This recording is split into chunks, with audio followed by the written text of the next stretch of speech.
ദിവ്യാത്മാക്കൾക്കെല്ലാം വിനീതമായ നമസ്കാരം. മരണഭയം എപ്രകാരമാണ് ഇല്ലാതാക്കുക എന്ന് നാം ഇതിനു മുമ്പ് പറഞ്ഞു. ദൈവീകമായ ചിന്ത നമ്മളിൽ ഉണ്ടാവുക, അല്ലെങ്കിൽ ആത്മാവിനെ സംബന്ധിച്ച് നാം അറിയുക. ആത്മാബോധമാണ് ഈ മരണഭയം ഇല്ലാതെയാക്കാനുള്ള ഏക പോംവഴി. ആ ദൈവീക ചിന്ത നമുക്കുണ്ടാവണമെങ്കിൽ അതിന് അടിത്തറയായി ധർമ്മനിഷ്ഠയോടുകൂടിയ ഒരു ജീവിതം കൂടിയേ കഴിയൂ. ആ ധർമ്മത്തിൽ അധിഷ്ഠിതമായ ഒരു ജീവിതത്തിന് മാത്രമേ ആത്മബോധത്തിലേക്ക് എത്താൻ സാധിക്കുകയുള്ളൂ. ദൈവീക ചിന്തയാണ് ഏറ്റവും മഹത്തായ മാർഗാമിതീനെന്നു ചൊല്ലുന്നു ദിവ്യന്മാർ. ധർമ്മമാർഗത്തിലൂടെ നാം എപ്പോഴും നാൾ കഴിച്ചിടുകിലിന്നോളമാർക്കുമേ ഭീതിയെന്നൊന്നു വരില്ലെന്നു നിശ്ചയം. ധർമ്മമാർഗത്തിലൂടെയാണ് നാം ജീവിക്കുന്നതെങ്കിൽ നമുക്ക് ഒരിക്കലും മരണഭയം ഉണ്ടാവുകയില്ല. ഇതൊരു പരമസത്യമാണ്. ഇത് അനുഭവം കൂടിയാണ്. ഏതൊരു വ്യക്തിക്കും ആ സർവേശ്വരനിൽ തന്നെ സമർപ്പിച്ചു കഴിയുമ്പോൾ ഞാൻ ആരാണെന്ന നിരന്തര ബോധം വിചാരം കൊണ്ട് നമുക്ക് ഉറച്ചു കഴിയുമ്പോൾ നമുക്കല്ല മരണം, ദേഹം മരിക്കുക തന്നെ ചെയ്യും. മരിച്ചുകൊണ്ടിരിക്കുന്ന ശരീരത്തിൻ്റെ മരണത്തെ തടയാൻ ഈ ലോകത്തിൽ ആർക്കും സാധ്യമല്ല. ഈ ലോകത്തിലെ സർവ്വ വസ്തുക്കളും ഐസ് കട്ട പോലെ ഇന്നല്ലെങ്കിൽ നാളെ ഉരുകിപ്പോകുന്നതാണ്. ഉണ്ടായതെല്ലാം നശിക്കുന്നതാണ്. എന്നാൽ ഒന്നും ഉള്ളതിന് നാശമേ ഇല്ല. ഈശ്വരൻ അല്ലെങ്കിൽ ആത്മാവ് എന്ന് പറയുന്നത് എന്നും ഉള്ളതാണ്. അതിന് ഇല്ലായ്മ എന്ന അവസ്ഥയേ ഇല്ല. ഉണ്ടാവുക എന്ന ഒരവസ്ഥയുണ്ടെങ്കിൽ ഇല്ലാതാവുക എന്നത് അതിൻ്റെ സ്വഭാവവുമാണ്. അതിൽ നാം എത്ര പരിതപിച്ചിട്ടും പ്രയോജനമില്ല. എത്ര ദുഃഖിച്ചാലും അതിന് മാറ്റാൻ നമുക്ക് സാധ്യവുമല്ല. അതിനാൽ നാം വാസ്തവത്തിൽ ആരാണ് എന്ന പരമസത്യം ബോധിക്കുകയാണ് നാം ചെയ്യേണ്ടത്. അതിനാൽ ദൈവീക ചിന്തയാണ് ഏറ്റവും മഹത്തായ. ആ മരണഭയത്തെ ഒഴിവാക്കാൻ നമ്മൾ എന്തു ചെയ്യണം? ദൈവീക ചിന്ത നമ്മുടെ മനസ്സിൽ വളർത്തിയെടുക്കണം. ദൈവീക ചിന്തയാണ് ഏറ്റവും മഹത്തായ മാർഗാമിതീനെന്നു ചൊല്ലുന്നു ദിവ്യന്മാർ. ദിവ്യന്മാരായ മഹാത്മാക്കൾ മരണഭയം ഒഴിവാക്കാൻ അവർ അതിനുള്ള പോംവഴി കണ്ടെത്തിയിരിക്കുന്നു. അവർ ആ ലക്ഷ്യത്തിൽ എത്തിച്ചേർന്നവരാണ്. അവരെന്തു പറഞ്ഞു? ദൈവീക ചിന്തയാണ് ഏറ്റവും മഹത്തായ മാർഗാമിതീനെന്നു ചൊല്ലുന്നു ദിവ്യന്മാർ.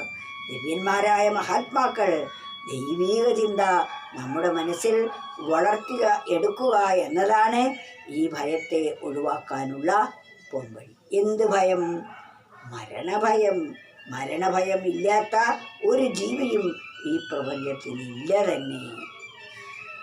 നാം ഭയപ്പെടുന്നതെല്ലാം മരണത്തെയാണ്. മരണം നമുക്കില്ലെങ്കിൽ ഈ ലോകത്തിൽ ഒന്നിനെയും നമുക്ക് ഭയപ്പെടേണ്ടതായിട്ടില്ല. ഇനി എന്താ?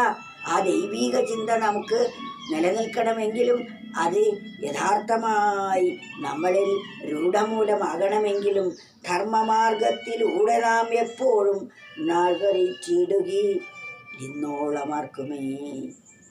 ആ ദൈവീക ചിന്ത നമ്മളിൽ ഉറച്ചു വരണമെങ്കിൽ ധർമ്മമാർഗത്തിൽ കൂടി നാം ജീവിച്ചേ പറ്റും. അധർമ്മം ഒരിക്കലും ദൈവീക ചിന്തയ്ക്ക് ഇടം നൽകുകയില്ല. അതുകൊണ്ട് ധർമ്മമാർഗത്തിൽ കൂടി ചിന്തിക്കുന്ന അല്ലെങ്കിൽ ജീവിക്കുന്ന ഒരാൾക്ക് മാത്രമേ ദൈവീക ചിന്ത വേണ്ടതുപോലെ ആവുകയുള്ളൂ.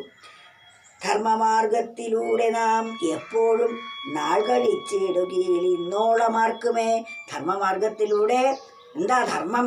ധർമ്മം എന്നാൽ നമ്മുടെ പ്രവൃത്തി. ഒരു പ്രവൃത്തിയും ചെയ്യാതിരിക്കാൻ ആരും ഇന്നോളം പറഞ്ഞിട്ടുമില്ല, അതിനാർക്കും സാധിച്ചിട്ടുമില്ല. എന്നാൽ നാം ചെയ്യുന്ന പ്രവൃത്തി മറ്റൊരാൾക്കും തനിക്കും ദുഃഖത്തെ ഉണ്ടാക്കാവുന്നവയാവണം. ആർക്കും ദുഃഖം നമ്മുടെ ഒരു പ്രവൃത്തി കൊണ്ടുണ്ടാവരുത്. വിചാരം കൊണ്ടും വാക്കുകൊണ്ടും പ്രവൃത്തി കൊണ്ടും ആരെയും ദുഃഖിപ്പിക്കാതിരിക്കുന്നതാണ് ധർമ്മമാർഗം. ആ ധർമ്മമാർഗത്തിലൂടെ നാം എപ്പോഴും നാൾ കഴിച്ചിടുകയിൽ ഇന്നോളമാർക്കുമേ. ധർമ്മമാർഗത്തിലൂടെ നാം ഓരോ നിമിഷവും ജീവിക്കുകയാണെങ്കിൽ നമുക്കൊരിക്കലും ഇന്നോളമാർക്കുമേ ഭീതി എന്നൊന്നോ വരില്ലെന്ന് നിശ്ചയം. അവർക്ക് ഭയം എന്ന ഒന്ന് ഉണ്ടാവുകയില്ല. അതിനാൽ നാം നമ്മുടെ നിത്യജീവിതത്തിൽ എന്താണ് ചെയ്യേണ്ടത്? ധർമ്മമാർഗത്തിൽ കൂടി ധാർമ്മികമായ വിധത്തിൽ ജീവിക്കുക. ധാർമ്മികമായി അർത്ഥം സമ്പാദിച്ച് മോക്ഷത്തിനായി കാക്ഷിക്കുക. മോക്ഷമെന്നാൽ നാം ഈ നശ്വരമായ ശരീരമല്ല എന്നും നാം ഓരോരുത്തരും അനശ്വരമായിരിക്കുന്ന ആ പരമാത്മാവാണ് എന്ന ബോധം ഉണ്ടാകുന്നതിനെയാണ് മോക്ഷം എന്ന് പറയുന്നത്. ഇതെല്ലാവർക്കും വേണ്ടതല്ലേ? അതിവിടെ ജീവിച്ചിരിക്കുമ്പോഴല്ലേ നാം നേടേണ്ടത്? ഈ ദേഹം വിട്ടുകഴിഞ്ഞാൽ ഈ ഒരറിവും നേടാൻ നമുക്ക് സാധിക്കുകയില്ല. വീണ്ടും നമ്മൾ ഈ ദേഹം വിട്ടുകഴിഞ്ഞ് മറ്റൊരു മണ്ഡലത്തിലേക്ക് എത്തിക്കഴിഞ്ഞാൽ നാം ഇവിടെ വെച്ച് എവിടെ എത്തിയോ അതിനനുസരിച്ചായിരിക്കും നമ്മുടെ ജീവിതം, അവിടെയുള്ള ജീവിതം.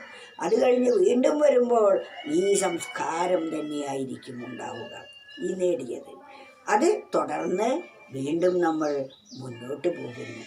അവിടെ വെച്ച് നമ്മൾ ആ പരമസത്യത്തെ ബോധിക്കാൻ പരിശ്രമിക്കണം.